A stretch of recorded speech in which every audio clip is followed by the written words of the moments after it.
Iyon magandang araw sa inyong lahat mga ka-adventure. For today's video, aahon tayo ng Pantok Quarry.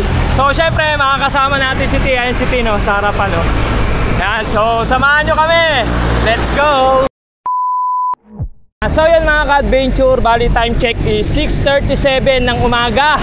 So mula nga pala sa amin hanggang makarating doon sa may Pantok Quarry overlooking is nasa 11 km. Tapos after natin ng overlooking, syempre mag-ano tayo, mahabang parang Domsa. So syempre after ride, masarap magkape, di ba? So ganoon naman lagi. Pagka nagra-ride kami around Rizal, bago umuwi, tumatambay muna kami sa kapihan. So nga pala mga ka-adventure, kung babalik ta rin yung ruta, kung dito naman kayo dadaan sa mahabang parang, so halos same lang rin naman yung kilometer, 11 kilometer. Kasi kung dito tayo dadaan sa Binangonan, 11 kilometer din yun mga ka-adventure. So para sa akin, kung dito kayo dadaan, kung dediretso kayo rito sa Binangonan, halos same lang naman. Kasi nga, same lang din naman ang kilometer. So kagandahan lang, pag nag-ride tayo ng Pantok Quarry, maraming choice doon mga ka-adventure. Siyempre pag angat ng overlooking, pwede kayo mag-East Ridge, pwede kayo mag-Dom sa mahabang parang, pwede kayo mag-Antipolo. Yan, pwede tumambay sa taktak after ride. So medyo matagal na akong hindi nakapag-vlog doon sa Pantok Quarry. Siguro 4 years ago na mga ka-adventure. So kaya uulitin natin ulit. Ang pinaka-landmark nga pala kapag pupunta tayo doon sa Pantok Quarry mga ka-adventure, kung dediretso kayo ng Binangonan, is yung Pantok 7-Eleven. Yan, search nyo lang Pantok 7-Eleven, tapos kaliwa na kayo doon sa Quarry Road. Wala nang ligaw yun. So mula naman sa amin hanggang makarating doon sa Pantok 7-Eleven, nasa ano lang yun mga ka-adventure, 7 km. O diba, malapit lang. So andito na pala tayo banda sa may SM Angono. So kung nakikita nyo yung bundok sa harap mga ka-adventure, ayun, yung may antena. Yan yung Antena Hill. Yan, tinatawag nilang Marian Hill.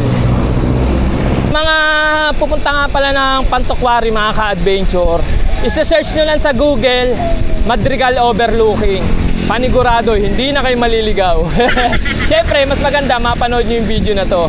Tuturo ko naman yung daan mga ka-adventure, ito namang 7-Eleven dito sa Angono Highway. Pag kumaliwa kayo, yan yung going to East Ridge, Bayagido. Yan, yung mapanakit na ahon. So yung Baya East Ridge yan mga ka-adventure, ay Bayagido, Baya East Ridge. Yung Bayagido papuntang East Ridge, matindi rin talaga yung ahon dyan. Sunod, i-vlog natin ulit kasi matagal ko na rin hindi na i-vlog at saka marami ng pinagbago dyan. Sobrang dami ng kapihan dyan, kayo na magsasawa. Ayan mga ka-adventure, pag ganun-ganun lang, nandito na tayo sa bayan ng Binangonan. So itong part na to, nasasakupan to ng Barangay Pag-asa. Ayan, babaybayin natin yung Tayuman, San Carlos, Tagpos, Palangoy, hanggang makarating tayo ng Pantok. Sobrang daming barangay ng ng Binangonan.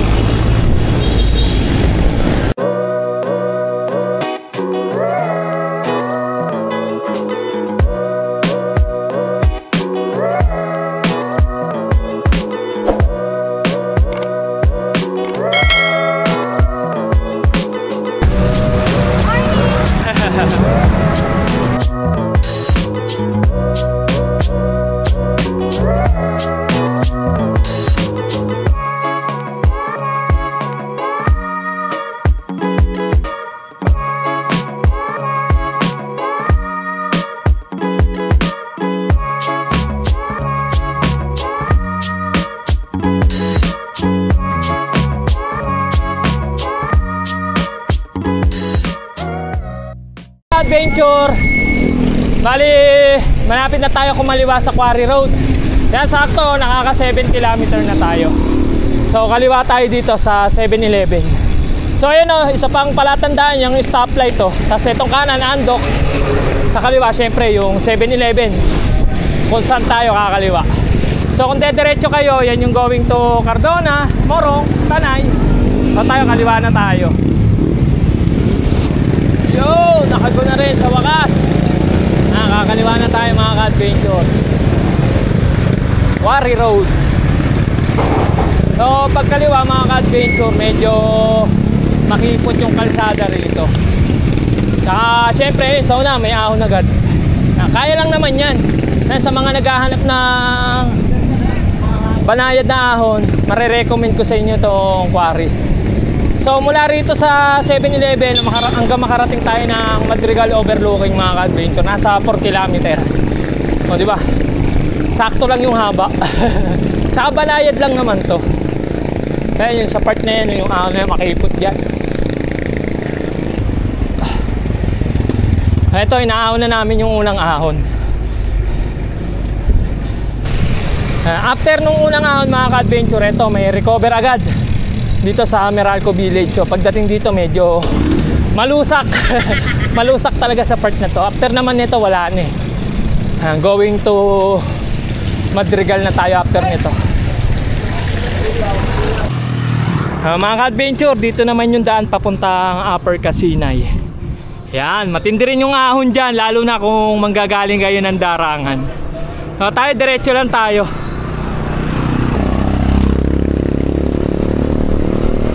Ayun mga ka-adventure, bago umahon may lusong pa dito sa part ng Mabuhay. So yan yung Madrigal. Yan yung ahon, oh. Ayun si Tina, nasa unahan. So pag nakita nyo na yan, alam nyo na, tuloy-tuloy na yung ahon hanggang makarating ng overlooking.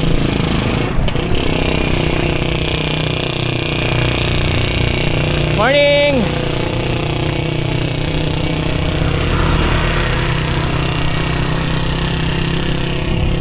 Ahon! Na-miss ko dito sa Quarry Road. Matagal na rin kasi tayo hindi nakadaan dito. Ayun, nasa 10% gradient din.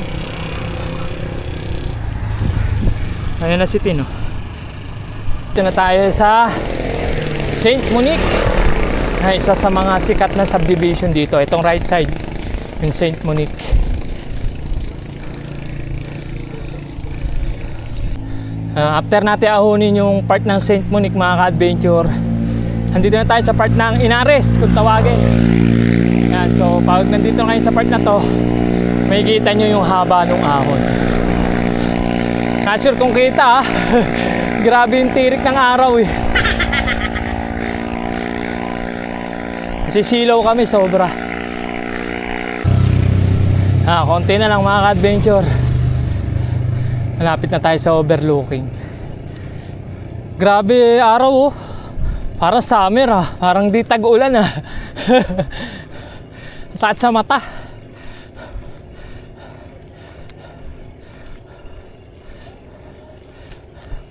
Okay din yan no, mga ka-adventure, kasi hindi natin nakikita yung ahon. kasi silaw tayo. Hindi natin namamalayan. Nasa dulo na tayo. Okay mga ka-adventure spotted oh. Ambisyosong shoots. Tara na pre. Andiyan ka pala.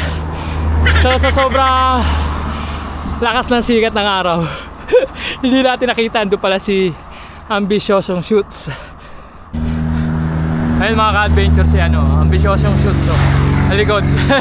Hindi natin nakita kasi grabe yung sikat ng araw. Ayan oh. So ang ruta pala niya Quarry Road, tapos diretso siya ng Antipolo Simbahan. Kala ko magtitikling, dito pala daan. Ay mga ka-adventure, ito yung yung Kamatsile. Yung lugawan sa Kamatsile, ito yun. Yan. May tinda. Tapos yan, yung may kalsada pababa.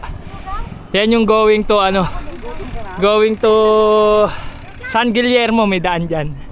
Rap road, di pa natin napapasok eh. Yan mga ka-adventure, time check 7:16, 11 km sakto walang daya yan. Dito na tayo overlooking. Yan yung kasama natin Dati mga ka-adventure, yung part na to, yung kahabaan na yan, marami nagtitinda dati dyan kasi maraming tumatambay dati dito. Ngayon wala na. Pero may tindahan pa rin naman isa lang. Pero dati ang dami naglalatag dyan Ayan. Grabe grabe araw Para summer. Sakit sa mata. So yun mga adventure, bali Umalis na kami dun sa overlooking. Grabe, sobra init. Wala masilungan. Oh, ito. Siyempre, hindi pa tapos yung ahon. So, mula rito, hanggang makarating dun sa Dome sa view deck, computein na lang natin. Hindi ko tansya eh. Pero tingin ko nasa ano yun? Nasa 5 to 6 kilometer yun mula sa overlooking. Sa part na to medyo may mga ano no, may part na hindi mainit, makulimlim mo. Yan. So itong kaliwa na yan, part na ng East Ridge yan. Mamaya tuturo ko sa inyo yung daan. Mga ka-adventure, ganito lang yung mga ahon dito. Hanggang makarating tayo ng mga Bamparang. May mga nagja-jogging din, walking. Dito pa rin kami mga ka-adventure sa part ng quarry. After pala ng overlooking, medyo mahaba rin yung ano, yung ahon. Nakalimutan ko na. Sa tagal lang hindi dumadaan dito. Lapit na tayo dun sa ano, papasok ng East Ridge. Isang ahon na lang ngayon, pagkana natin doon. Yun na, yan. Ayun may kapihan at may kainan na rito mga ka-adventure. Bago dumating sa may papuntang East Ridge. Morning sir! Konti na lang. Lapit na tayo sa dulo. Andito na tayo mga ka-adventure sa dulo ng quarry. Morning. Morning sir! Ayan o. Ito yung papasok papuntang East Ridge. Kaliwa kayo dyan. So pag dyan kayo dumaan, madadaanan nyo yung ano dyan, yung sa may petroglyphs. Yan, mas malapit yung petroglyphs sa gate dyan eh. Kasi pag doon kayo sa kabila, malayo yung petroglyphs. Yung tinuro ko sa inyo kanina, doon sa may bandang Angono. Ito, palusong na. Going to Mahabang Parang na tayo. Kapag diniretso nyo nga pala tong kalsada na to, labas na ito, Shopwise Antipolo. So tayo kakaliwa tayo papuntang Mahabang Parang. Papuntang Dome sa view deck. Doon tayo pupunta. So landmark yung 7-Eleven din. Tapos barangay hall ng Mahabang Parang. Kasi iba hindi napapansin yun, napapadiretso yun, napupunta ng ano, napupunta ng Shopwise. Ayan, yun nga, sabi ko nga sa inyo, maraming choice kapag sa quarry kayo dumaan. Pwede kayo mag-Antipolo, East Ridge, Domsa. Tapos yung shortcut ko sa may Kamanchile, kung gusto nyo magbudulan, pwede lusungin yun, nga lang pag maulan, matubig doon. Literal na budol pagka dumaan kayo doon ng maulan. Kasi rough road pa talaga doon hanggang makarating kayo ng San Guillermo.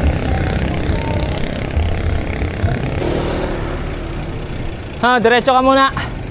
Sige. Mamaya na lang, Ting. Okay, sige, ingat. Tapos mo ng kailangan. Sige. So yun mga ka-adventure, si Ambisyosong Shoots. Diretso raw siya ng ano, na Antipolo simbahan. Tapos babalik na lang siya ng Domsa. So ito yung pinaka ano, palatandaan niya, yung graffiti na yan. Pag nakita niyo yan, yung mga art na yan, kakaliwa na tayo. So itong kaliwa yung 7-Eleven tsaka yung Barangay Hall. Pasok na tayo dito. Pagpasok nyo naman dito mga ka-adventure, baybayin nyo lang yung main road.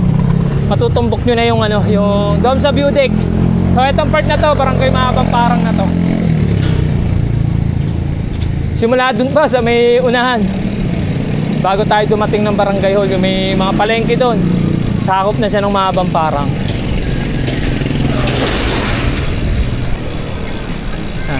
Pag nakita nyo yung mga ka-adventure sa harapan na yan, pag nabasa nyo yung gusto nyo, dito tayo sa kaliwa. Kasi pag dumiretso tayo doon, papunta na ng mga subdivision yun. Dito tayo.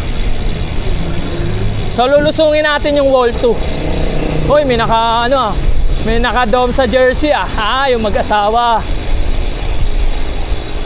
Si Ma'am Maureen. Si Sir Rudy. Sabayan natin. Morning! Good morning, Boss Belo! Ayan, mga ka-adventure, si Sir Rudy tsaka si Ma'am Maureen. Ayan, sarap natin. Magandang umaga, pare. Tayo galing! Kumain kami ng pare. Pero galing kayo dito? Kala ko umikot kay Antipolo. Kami quarry, nag-quarry kami.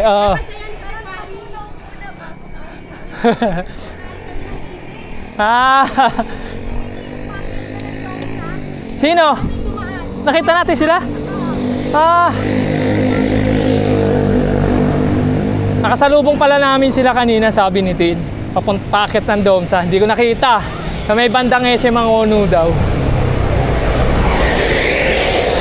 Palusong na tayo ng ano, ng wall 2. O ito, part pa to ng Barangay Mahabang Parang. Pag-angat natin ang view deck, Barangay San Isidro na. Yun o, kita na yung ahon o. So kung nakikita yung ahon na yan, wag kayo matatakot dyan. May daya yan mga ka-adventure. Pero yung pabaliktad, itong nilulusong natin pag inahon nyo, medyo mahaba yung ahon. Pag galing kayo dito, nakita nyo yung sarapan, kayang-kaya ng ahon na yan. Mas mahaba kasi yung buwelo eh. Pag galing kayo dito, pag galing kayo sa kabila, maigsi yung buwelo. Kaya mapapalaban pa rin ang ahonan.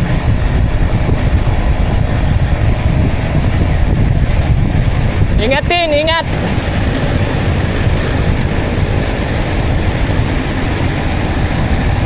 So ayan yung ano sign sa kaliwa mga ka-adventure. Ayan yung boundary ng Barangay Mahabang Parang at Barangay San Isidro. So ayan yung ahon na natatanaw natin kanina.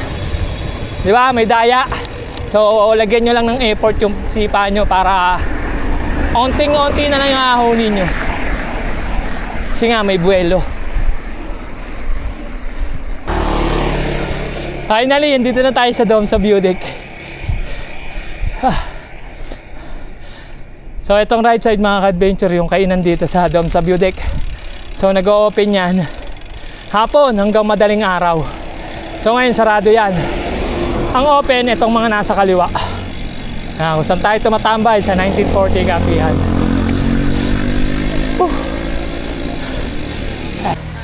Yan, so yun mga ka-adventure, time check 7:50. Dito na tayo sa Domsa view deck. So kilometer 16.9. Di ba sakto yung tansya natin, nasa 5 to 6 kilometer mula overlooking quarry hanggang makarating dito sa Domsa view deck. Doon tayo tumatambay sa 1940 Kapihan. Yan, dyan nyo ako madalas makikita. Ayan si Tin, kamusta Tin? Pagod agad. Oh, mamaya dyan tayo lulusong. Yan, labas niyan, SM ang Ono. Morning! Ba, nag-bike ka? Ano, kamusta walking? Pagod. Morning po. Morning, sir. Hoy! Wala yun na ikot nyo. Diyan lang, lapit lang. Morning, Ate Ching. Good morning! Yan, dito tayo madalas nagkakape. Ayan yung mga kape nila at saka presyo. Di ba? Malis na? Presyong pamasa lang.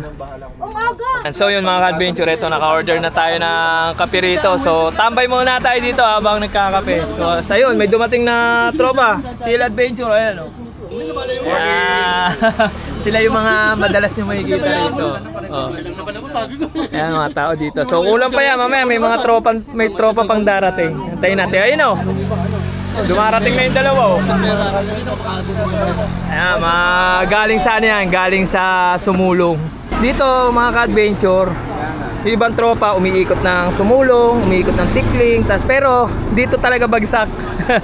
Kahit saan magpunta around Rizal, dito bagsak, basta maaga pa kasi open pa yung Kapihan. So sa hapon sarado na to, sa umaga lang open.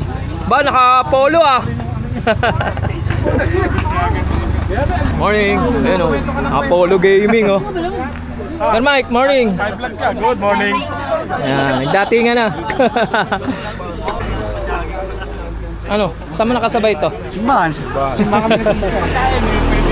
Yan, so yun mga ka-adventure, time check 10:33. Napasarap na naman yung tambay dun sa 1940 Kapihan. So ayan, sabay-sabay na kami umuwi. Bago tayo dumaan ng Siko, ang ganda ng view dyan.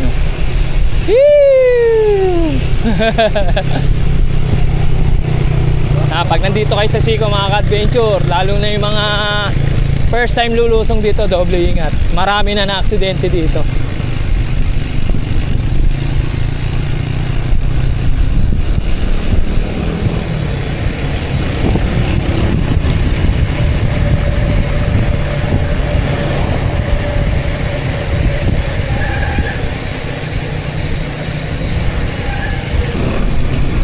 Solo ka, pre, ingat. Yan, so yun mga ka-adventure, pagdating dito sa baba ng Domsa, dito sa may tapat na iglesia, ito yung iba, papaalam na. Ingat! Okay na ba? Sir Benny, kasabay namin dito. Okay na to, bagan. Yeah, so yan mga ka-adventure, bali andito na tayo ulit sa Manila East Road. So dito rin tayo dumaan kaninang umaga. So total kilometer ride natin mga ka-adventure, papalo to ng 22 kilometer. Kasi from Iglesia hanggang makauwi sa amin is 2 kilometers, so nakaka 20 kilometer na tayo. So paano, hanggang dito na lang yung video. Maraming salamat sa mga nanood dyan at sa patuloy na sumusuporta sa akin dyan. Maraming salamat po sa inyo. Follow and subscribe na lang mga ka-adventure. Yun lang, batian na lang sa dahan. Paalam!